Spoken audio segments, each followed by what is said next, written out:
বাড়িতে বিয়ে বাড়িতে গেছিল, পরে বিয়ে বাড়ির সামনে আসছিল, সামনের থেকে মানে রাস্তার উপরে উঠছে, মানে তার বাড়িটা একটু নিচে আর কি, তো উপরে উঠছে বাইপাসে, এর উপরে তারা বিয়ে বাড়ির একজন লোক 12টা সাড়ে 12টা বাজে ওখানে গিয়ে এরা পাইছে, পাইয়া এখান থেকে 3-4 জন ছেলেরে লইয়া আইনে সেরা রাখছে, সামনে রাখছে আর কি, বিয়ে বাড়ির সামনে রাখছে।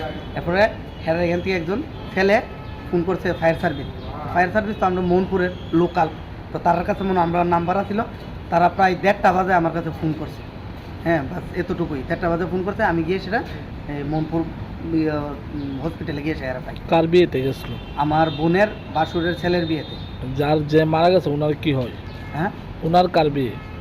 ওনার তো মানে আমরা আমার যে জেঠাতো বোন, মানে হেরও জেঠাতো বোনের বাসুরের ছেলের বিয়ে আর কি। কোন জায়গাতে গেছিল বিয়ে? কামালঘাট শান্তিপাড়া। তুই কি নাম? বিট্টু রবি দাস। বয়স কত? 31। বাবার নাম? লেট বিশ্বজিৎ রবি দাস। বাড়ি সিধাই মনপুর, বিবেকানন্দ পল্লী। তুই কীভাবে হয়েছে মানে মারা যাওয়ার কারণটা আসলে কি? মারা যাওয়ার কারণ আমরা তো কিছু দেখছিও না, এটা জানিও না কিছু। হ্যাঁ, কোনো জায়গাতে ইনজোর্ড না, ইনজোর্ড শুধু খালি গাড়ির জায়গা আর শুধু মাথার জায়গা, আর অল বডির ভিতরে এর কোনো ইয়ে নাই।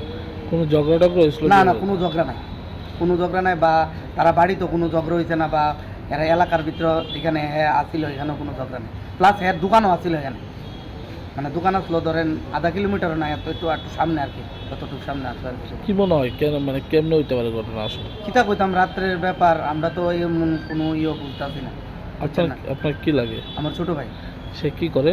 সে ওই সিডের ফুটটুটের কাজ করে। বিয়ে শাদী করছে? না, বিয়ে শাদী করছে। বয়স কত? 31।